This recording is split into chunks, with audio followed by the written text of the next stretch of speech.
תודה לכם שהגעתם, ואני מצטער על הקול שלי שהוא קצת צרוד.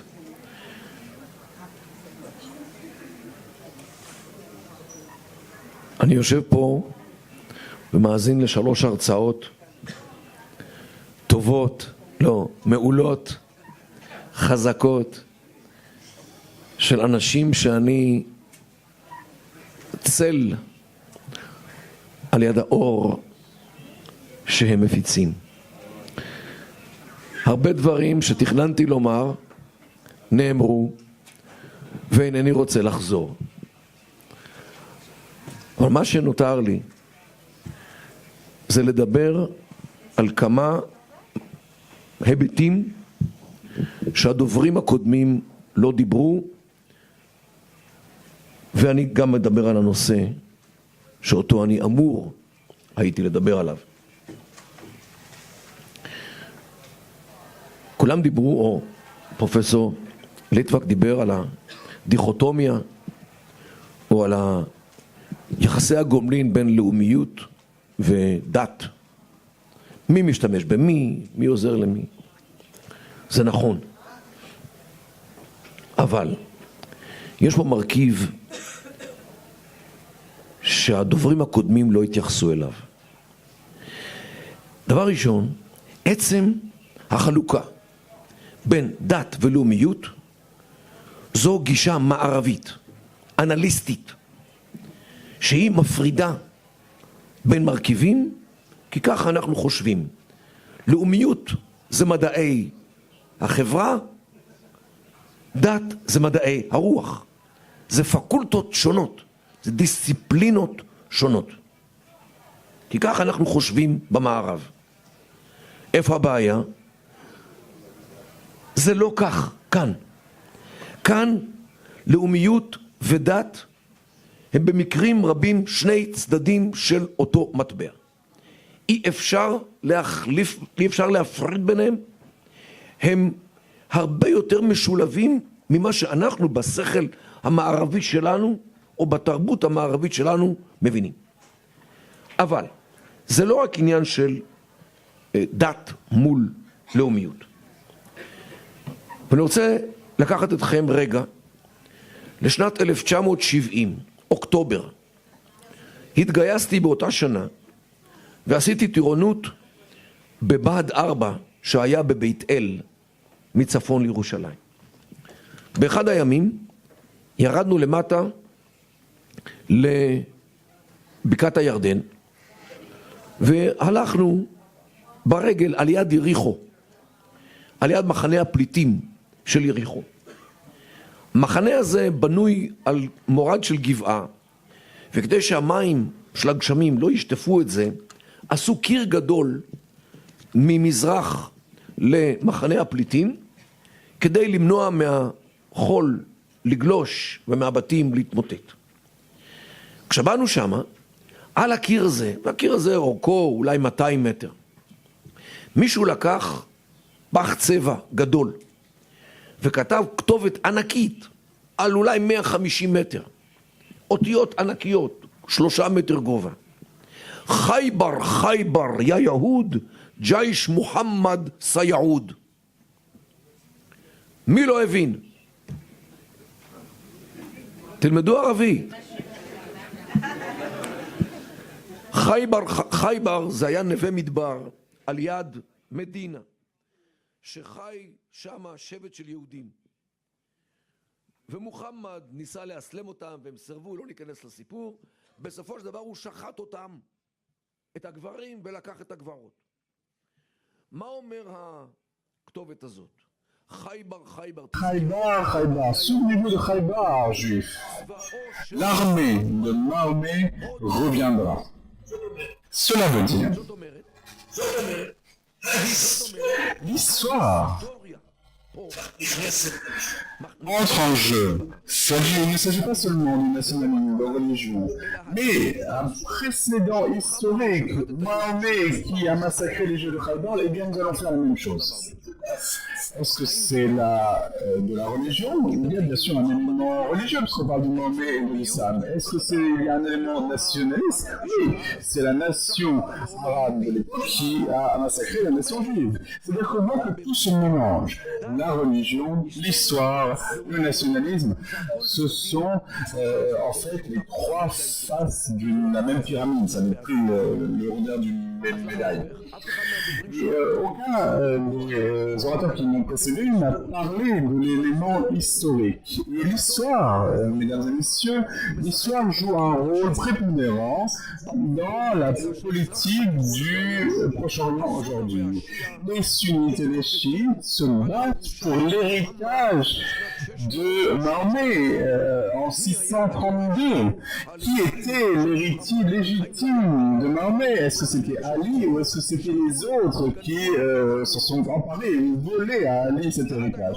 Jusqu'à aujourd'hui, eh bien, il y a ce combat pour une question politique avec un conflit qui est un conflit extrêmement meurtrier. Et donc on ne peut pas ignorer l'histoire. Il ne s'agit pas seulement de nationalisme moderne, il ne s'agit pas de religion ancienne, mais les événements de l'histoire sont des précédents qui ont une influence jusqu'à aujourd'hui. Et c'est un élément qui, je pense, doit être ajouté à ce qui a été dit, et encore une fois, avec la permission des maîtres qui m'ont précédé ce soir. La deuxième chose, c'est qu'il y a un élément psychologique. Et c'est ce dont a parlé maintenant Eliezer Cherki. Les Juifs, les enfants d'Israël, sont les enfants de Sarah, alors qu'Ismaël est le fils d'Agar. L'islam, lui aussi, sait que Sarah était la maîtresse, tandis que Agar était la servante. Le fils de la maîtresse, de l'épouse légitime, a toujours un statut plus élevé que celui de la servante. Et ils sont obsédés, c'est une véritable obsession, ils sont obsédés par le fait que les Juifs ont un fadl, c'est-à-dire un avantage. Et c'est ce qui est dit dans ce verset du Coran. Je vous ai offert un avantage face aux autres peuples, parce que vous êtes les fils de l'épouse légitime, donc les musulmans, nous sommes les fils de la servante. Mais les musulmans n'ont jusqu'à ce jour pas surmonté cet élément psychologique. Et la psychologie rejoint là aussi la religion, le nationalisme et l'histoire. C'est-à-dire qu'on a aussi un élément mental. Il y a cette chicane psychologique dont il est très difficile de se libérer. Et c'est là qu'intervient la question de Jérusalem. Que le Jérusalem.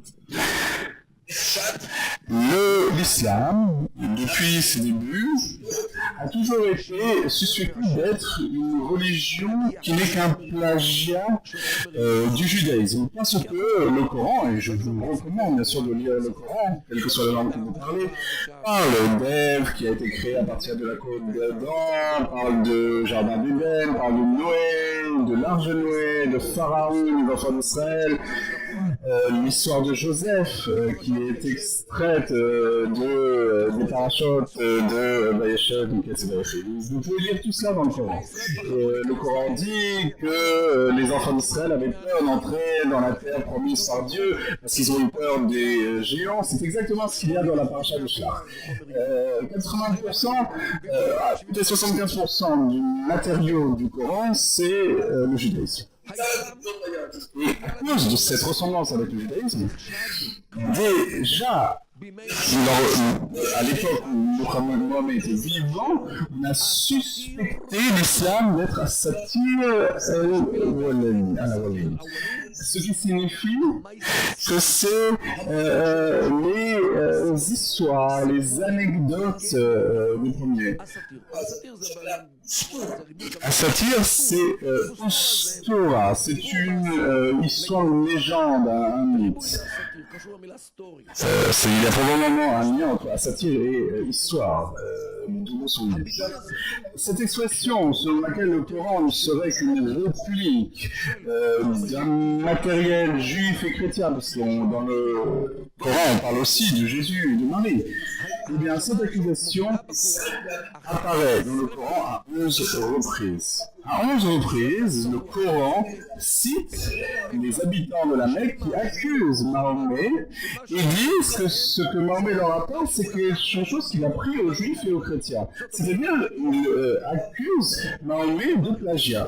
Et rien ne peut être plus vexant, plus humiliant que cela. Parce que Mahomet a un message qui doit être transmis d'Allah par l'intermédiaire de l'ange Gabriel. Et ils disent mais non, c'est des bêtises, il a entendu ça chez les Juifs. Et les habitants de la Mecque connaissent les Juifs, ils ont rencontré les Juifs au Yémen, à Khaybar.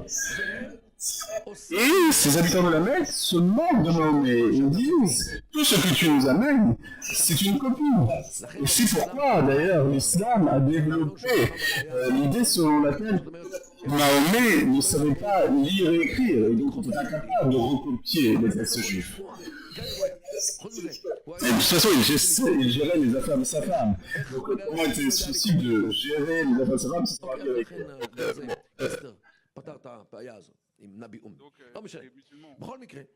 de résoudre ce problème.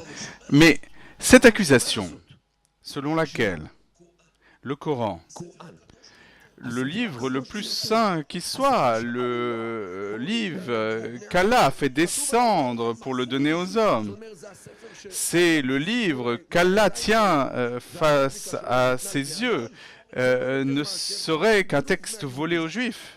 C'est ça qu'on a dit à Mahomet. C'est ça que les habitants de la Mecque ont accusé Mahomet d'avoir fait.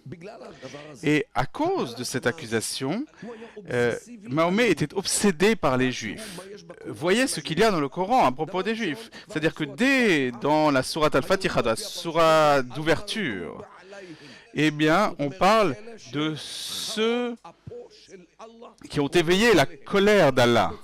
Les chrétiens sont considérés comme ceux qui ont quitté le droit chemin. Mais les Juifs sont ceux qui se sont rebellés contre Allah. Les Juifs sont les assassins des prophètes.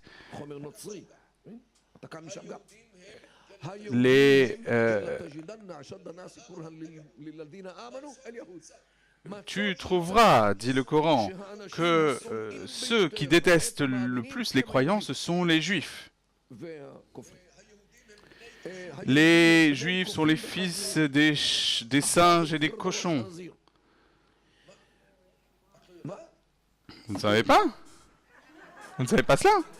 Regardez, vérifiez la génétique, vérifiez vos gènes.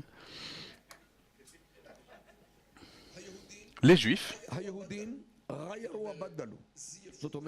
ont falsifié la parole d'Allah, ont perverti la parole d'Allah. C'est-à-dire, on a là encore d'autres superlatifs affreux à propos des Juifs, beaucoup moins à propos des chrétiens d'ailleurs. Pourquoi cela? Parce que, à cause de cette accusation contre Mahomet, parce qu'on l'a accusé d'avoir copié les Juifs, il a dû créer une situation dans laquelle il ne peut même pas s'approcher des Juifs, parce que ce sont les enfants des cochons et des singes, parce qu'il déteste les croyants. Il devait se créer un alibi pour prouver qu'il ne copie pas les Juifs. Voilà, 11 fois, il y a cette accusation dans le Coran. Il allait dans un café et on lui disait « Ah, voilà le copieur, voilà le plagiaire ». Il allait à Starbucks, au Starbucks de la Mecque, on lui disait « Ah, voilà celui qui a copié des Juifs ».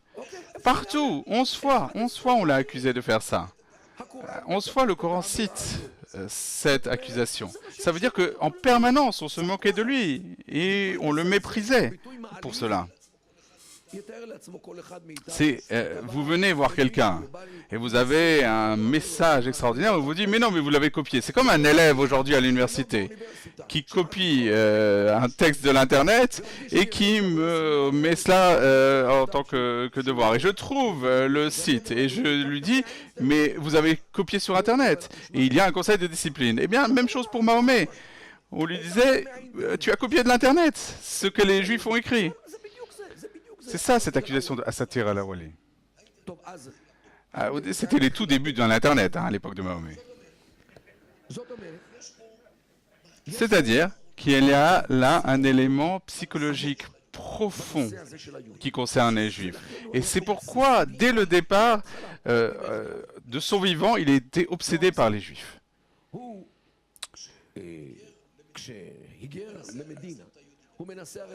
Mais lorsqu'il déménage à Médine, il essaye de convertir les Juifs, la tribu de Koréza. Pendant 1 an et demi, il prie en direction de Jérusalem. Ça aussi, c'est quelque chose qu'il a copié.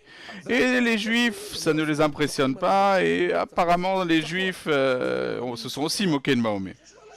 C'est-à-dire que partout où il va, les Juifs se moquent de lui parce que il recopie les textes juifs. Jusqu'à ce jour, c'est une obsession chez les musulmans. Pourquoi? Parce que, à cause de cette histoire, cette accusation selon laquelle l'islam n'est rien d'autre qu'un plagiat du judaïsme, ils ont dû développer une doctrine selon laquelle la religion, le judaïsme est une religion obsolète, annulée.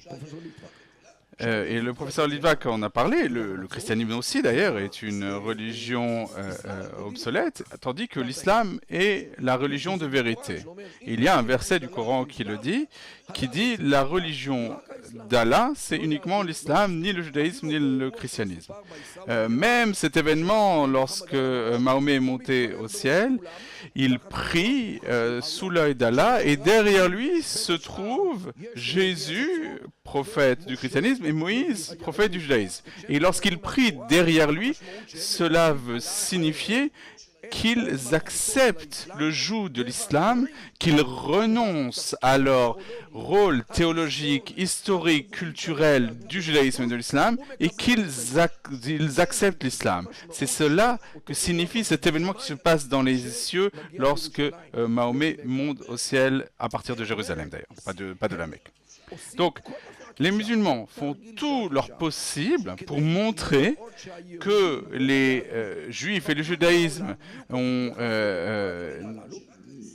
sont passés du monde et pour montrer que l'islam est la vraie religion et que s'il y a une similitude, eh bien ce sont les juifs qui ont copié l'islam. C'est l'ingénierie de l'islam, de l'histoire pour l'islam. Alors, d'ailleurs, selon l'islam, Abraham, Isaac, Jacob, Joseph, Moïse, Salomon, David, Jésus, tous étaient musulmans, bien sûr. Selon cette reconstruction tardive. Alors, que se passe-t-il ces derniers temps? Les Juifs qui avaient perdu tous leurs droits parce qu'ils avaient trahi Allah, qui avaient perdu toute leur pertinence religieuse, c'est Moïse qui avait renoncé lorsqu'il a prié derrière Mahomet, et bien ces Juifs, ils reviennent à partir de la fin du XIXe siècle sur leur terre, ils restaurent leur souveraineté en 1948, et cela s'est opposé au statut de dhimmi dont a parlé Eliezer Shirki. Et ils sont souverains sur leur pays, ils ont une armée, ils ont une police, ils ont un État. Depuis quand un juif a-t-il droit à un État, à une police, à une armée? C'est tout à fait contraire à l'approche islamique, puisque le judaïsme est une religion obsolète. En 1967, eh bien, les Juifs conquièrent une autre partie du pays, y compris Jérusalem, et les Juifs commencent à prier sur le mont du Temple. Et c'est le pire. Parce que le judaïsme, par l'intermédiaire de l'État juif, eh bien, le judaïsme ressuscite après que l'islam l'a annulé. Et le judaïsme redevient une vraie religion, une religion avec une armée, avec un État, avec une souveraineté. Et tout ce qui se passe au courant du XXe siècle, c'est une menace théologique face à l'islam. Parce que l'islam est venu au monde pour annuler le judaïsme, pour le remplacer et pour que ce judaïsme disparaisse à jamais. Et voilà le judaïsme qui fait son retour. Et ça leur fait un court-circuit théologique dans la tête. C'est un court-circuit théologique parce qu'il est impensable que le judaïsme revienne. Parce que si le judaïsme est de nouveau une religion vivante, quid de l'islam qui est apparu dans le monde pour annuler le judaïsme et le christianisme. Et donc, le problème est un problème théologique. Avant d'être un problème territorial, avant d'être un problème national, avant d'être un problème historique, c'est avant toute chose un problème théologique. Parce qu'il est impensable dans l'islam que le judaïsme revienne sur le devant de la scène. Parce que là se pose la question, à quoi sert l'islam? Et donc il y a de nouveau cette peur obsessive, cette peur que les bouffons reviendront pour dire que l'islam n'est que Asatir el-Awali, c'est-à-dire un plagiat du judaïsme et une pâle copie des histoires du judaïsme. Mesdames et messieurs, lorsqu'on prend en compte ces peurs, et ce sont de véritables phobies, eh bien là on parle de la dimension psychologique qui commence de l'enfant de la servante par rapport à l'enfant de l'épouse légitime. Et la peur que de nouveau viennent des gens et disent que l'islam n'est rien d'autre que la copie de textes juifs et chrétiens, une fois que le judaïsme redeviendra une religion pertinente ici en Israël, à Jérusalem et plus particulièrement sur le mont du Temple. Et ce microcosme de Jérusalem, ou plutôt du mont du Temple, c'est ça qui leur fait le plus peur, parce qu'ils n'ont pas de réponse à opposer à ça. C'est pour ça qu'ils s'opposent à toutes les fouilles, pour qu'on ne trouve pas les vestiges des bâtiments juifs. C'est pour ça qu'ils détestent Moti Kedar, qui dit sur Al Jazeera que nous étions à Jérusalem il y a 3000 ans, alors que leurs ancêtres buvaient du vin, entouraient des jeunes filles vivantes et se prosternaient aux idoles. Et c'est ça leur problème. Ils ont peur de leur histoire, parce que c'est une histoire qui ne date que d'il y a 1400 ans. Le christianisme est plus ancien, le judaïsme est encore plus ancien. Et c'est pourquoi ils affirment qu'ils sont les descendants des Cananéens qui ont précédé le judaïsme. C'est de là que ça vient. Ça vient de cette peur que même si tous leurs livres ont débuté au 7e siècle, ils se considèrent aujourd'hui comme les enfants des Cananéens. Pourquoi cela? Eh bien, il y a cette reconstruction qu'ils font de l'histoire, tout cela pour faire face à ces menaces qui pèsent sur l'islam, qui viennent du judaïsme. Cette résurgence du judaïsme, cette résurrection du judaïsme, c'est une peur mortelle qu'ils ont de cela, parce que si le judaïsme ressuscite, l'islam n'aura plus de place, puisque l'islam se considère comme une religion qui annule le judaïsme et le christianisme. Mesdames et messieurs, la psychologie, c'est la base d'énormément de choses. Et il faut l'évoquer. Et bien sûr, je n'écarte absolument pas les aspects religieux, nationalistes, territoriaux. Mais, derrière tout cela, il y a les phobies primaires qui ressurgissent à cause de phénomènes nationaux, religieux et historiques.